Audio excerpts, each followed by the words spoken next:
Hey guys, welcome to my YouTube channel the golden law. तो आज हम बात करने जा रहे हैं subject matter of contract, section 6, 7 and 8 of sales of goods act की। तो before starting the video I would like to tell कि जिन जिन लोगों ने अभी तक मेरे चैनल को सब्सक्राइब नहीं किया, do subscribe my channel, like my channel for more such law videos. तो अभी हम बात करने जा रहे हैं सब्जेक्ट मैटर ऑफ कॉन्ट्रैक्ट की। तो सब्जेक्ट मैटर ऑफ कॉन्ट्रैक्ट क्या है? It's goods. ठीक है, सब्जेक्ट मैटर क्या होगा? गुड्स होंगी। तो जो गुड्स हैं वो बेसिकली 3 तरह की होती हैं जो सेल्स ऑफ गुड्स एक्ट में डिफाइन की गई हैं। तो ये कौन कौन सी गुड्स हैं? These are existing goods, future goods and contingent goods. तो एग्जिस्टिंग गुड्स वो वाली गुड्स होती हैं जो एग्जिस्ट कर रही हैं eight the time of contract. ठीक है, वो जैसे कि फॉर एग्जाम्पल ए जाता है बी के पास एक चेयर लेने। ठीक है, तो बी के फर्नीचर की दुकान है, तो ए जो जाता है वो बी के पास चेयर लेने जाता है। तो ये जो है वो उस टाइम पे वो चेयर एग्जिस्ट कर रही है at the time of making contract. तो ये क्या होगी? ये एग्जिस्टिंग गुड्स हो जाएंगे। ठीक है, the next we have future goods. Future goods वो वाली गुड्स होती हैं जो at the time of contract exist नहीं कर रही होती। They are yet to be produced और येट टू बी मैन्युफैक्चर्ड। ठीक है, अब जैसे कि ए जो है वो एक फार्मर है, ठीक है, तो वो राइस को ग्रो कर रहा है। तो वो ए जो है वो बी के साथ कॉन्ट्रैक्ट कर लेता है कि जब ये राइस ग्रो हो जाएगा ना तो मैं तुम्हें ये सेल कर दूंगा। तो जो राइस है वो अभी ग्रो होना है, it is yet to be produced, yet to be manufactured. तो ये जो राइस अभी ग्रो होना है, इसलिए ये जो होगा ये क्या होगा? ये फ्यूचर गुड्स हो जाएंगी। द नेक्स्ट जो फ्यूचर गुड्स होती है ना वो हमारे अंडर सेक्शन 2 क्लॉज 6 के अंडर डिफाइन की गई है इन सेल्स ऑफ गुड्स एक्ट। जब फ्यूचर गुड्स का कॉन्ट्रैक्ट होता है ना तो वो कॉन्ट्रैक्ट जो होता है वो हमेशा as an agreement to sell trade किया जाता है। बिकॉज जो गुड्स अभी एग्जिस्ट नहीं कर रही, जो एग्जिस्टेंस में ही नहीं है, इट्स वेरी ऑब्वियस कि पर्सन उसे सेल नहीं कर सकता। ठीक है, किसी भी गुड्स को सेल करने के लिए एग्जिस्टेंस में होना ज़रूरी है। तो उसका अग्रीमेंट टू सेल किया जा सकता है कि जब वो गुड्स जो है, जब फ्यूचर गुड्स हैं, जब वो एग्जिस्टेंस में आएंगी then I will sell that goods to you. Right, तो वो हो जाएंगी फ्यूचर गुड्स।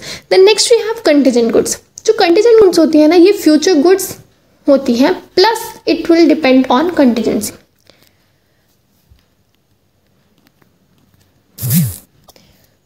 तो जो कंटीजेंट गुड्स है ना ये ऐसे गुड्स को सेल करने का कॉन्ट्रैक्ट होता है जिन गुड्स को अभी तक सेलर ने भी एक्वायर नहीं किया होता।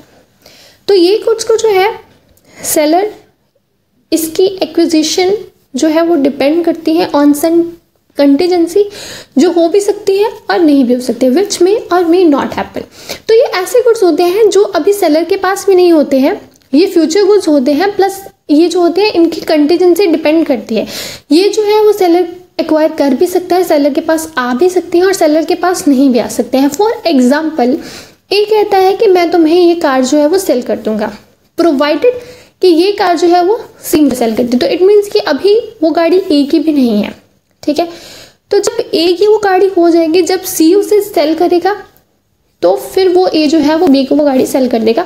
तो यहाँ पे कंटीजेंसी क्या है कि सी उसे गाड़ी सेल कर भी सकता है और नहीं भी कर सकता है। राइट, तो ये क्या हो जाएगा?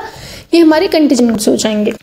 तो एग्जिस्टिंग गुड्स वो गुड्स होते हैं जो ऑलरेडी एग्जिस्ट कर रहे होते हैं। Future goods yet to be manufactured और yet to be produced. And contingent goods वो होते हैं जो अपने सेलर ने एक्वायर नहीं किए होते हैं। सेलर उन्हें एक्वायर करेगा या नहीं करेगा ये डिपेंड करता है ऑन सम कंटीजेंसी विच मे और विच मे नॉट हैपन। तो अभी हम सेक्शन 6 की बात करें। Section 6 of sales of goods act क्या कहता है हमारा कि The goods which form the subject of contract of sale may be either existing goods owned or possessed by the seller or future goods। तो जो goods हैं, subject matter जो है उन goods का, वो goods existing goods भी हो सकते हैं और future goods भी हो सकते हैं। ठीक है, then second क्या कहता है? There may be a contract for the sale of goods, the acquisition of which by the seller depends upon a contingency which may or may not happen। तो यहाँ पे सेकंड जो सबसेक्शन वो किस चीज़ की बात कर रहा है? वो कंटीजेंट गुड्स की बात कर रहा है। इट सेज कि जो कंटीजेंट गुड्स हैं उनके सेल का अग्रीमेंट भी वैलिड अग्रीमेंट होगा, सेल ऑफ दोज गुड्स भी किए जा सकते हैं। ना, so there may be a contract of sales of goods which are contingent goods, right? Then third we have whereby a contract of the seller purports to effect the present sale of future goods the contract of an agreement to sell the goods, ठीक है ना। तो यहाँ पे क्या है कि अगर सेलर फ्यूचर गुड्स को सील कर रहा है तो वो अग्रीमेंट टू सेल ही माना जाएगा। इट्स वेरी ऑब्वियस कि जो चीज़ अभी एग्जिस्ट ही नहीं कर रही है उसको सेलर नहीं बेच सकता। हाँ, उसे अग्रीमेंट कर सकता है कि जब वो गुड्स एग्जिस्टेंस में आ जाएंगी then I will sell that goods to you, ठीक है। तो नेक्स्ट हमारा सेक्शन 7 है, वो क्या कहता है। अच्छा ना, वन मोर थिंग, जो एग्जिस्टिंग गुड्स होती है ना वो 2 तरह की होती हैं, ठीक है। एग्जिस्टिंग गुड्स जो होती हैं वो कौन कौन सी तरह की होती है, अनसर्टेन गुड्स होती है और स्पेसिफिक गुड्स होती हैं। स्पेसिफिक गुड्स वो वाली गुड्स होती हैं जो स्पेसिफाई की जाती हैं। फॉर एग्जाम्पल, अब बी के पास जो है ना वो बहुत सारे हॉर्सेस हैं, तो यहाँ पे ए आता है, वो उसे कहता है कि मुझे तुम्हारा ना वाइट वाला हॉर्स चाहिए। तो यहाँ पे जो वाइट वाला हॉर्स है it's a specific good, because number of horses में से उसने वाइट वाला हॉर्स मांगा, तो यहाँ पे क्या है, वो स्पेसिफिक गुड है, ठीक है ना। Then next we have uncertain goods. अगर अनसर्टेन गुड्स की बात करें ना तो ये गुड्स को असर्टन नहीं किया जाता, स्पेसिफाई नहीं किया जाता। फॉर एग्जाम्पल, अब ए के पास 1000 बेल्स ऑफ व्हीट पड़ी है, ठीक है, 1000 बैग्स ऑफ जो व्हीट है वो पड़े हुए हैं, और बी उसके पास जाता है और कहता है कि मुझे इन 1000 बैग्स में ना तुम 100 बेल्स ऑफ व्हीट जो है वो दे दो।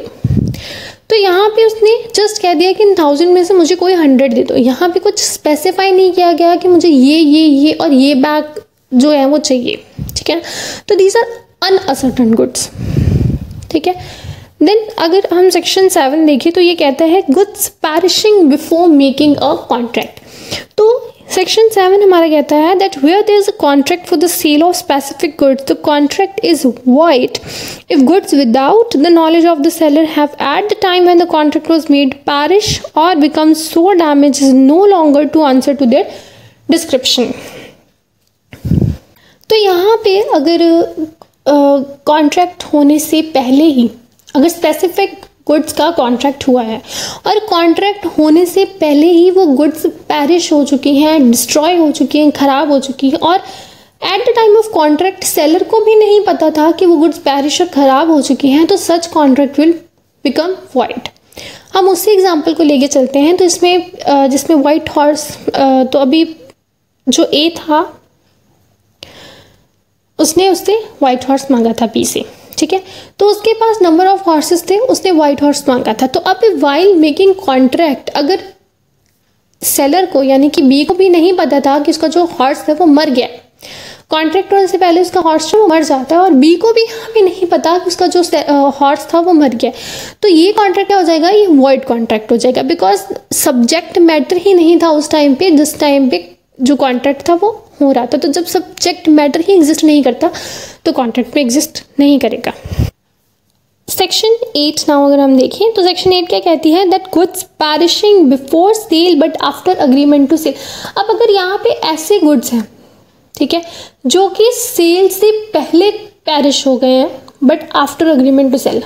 अभी ऐसे गुड्स हैं अगर जो खराब हो चुके हैं लेकिन वो सेल करने से पहले खराब हुए हैं लेकिन अग्रीमेंट के बाद खराब हुए। अब जैसे कि ए और बी के बीच में वाइट हॉर्स को लेके जो अग्रीमेंट था वो हो चुका था, लेकिन अभी वो जो हॉर्स था वो सेल नहीं किया गया था। जब सेल नहीं किया गया तो जो रिस्क है वो अभी तक बायर को पास नहीं हुआ, और उससे पहले ही उसका जो हॉर्स है वो खराब हो गया, सॉरी जो उसका हॉर्स है वो मर गया, ठीक है। और उसमें ना ही तो सेलर का फॉल्ट था ना ही बायर का फॉल्ट था, ना ए का फॉल्ट था ना बी का फॉल्ट था, और दोनों के फॉल्ट के बिना ही जो हॉर्स था वो मर गया before sale and after agreement to sell. तो यहाँ पे जो कॉन्ट्रैक्ट है वो क्या होगा, वो अवॉइडेबल कॉन्ट्रैक्ट हो जाएगा, उसे अवॉइड किया जा सकता है at the option of buyer. यानी कि अगर यहाँ पे ए चाहे तो वो उस हॉर्स जो कॉन्ट्रैक्ट है उसे अवॉइड कर सकता है, उसे ख़त्म कर सकता है, ठीक है। अगर goods, I am repeating it again, कि अगर गुड्स खराब हुए हैं कॉन्ट्रैक्ट होने से पहले तो वो जो कॉन्ट्रैक्ट होगा वो वॉइड होगा, लेकिन अगर गुड्स खराब हुए हैं after agreement to sell and before sale तो उस टाइम के बीच में अगर गुड्स पैरिश हुए हैं, उस टाइम के बीच में अगर गुड्स डिस्ट्रॉय हुए हैं तो वो जो कॉन्ट्रैक्ट है वो अवॉइड किया जा सकता है at the option of buyer, that will be voidable contract.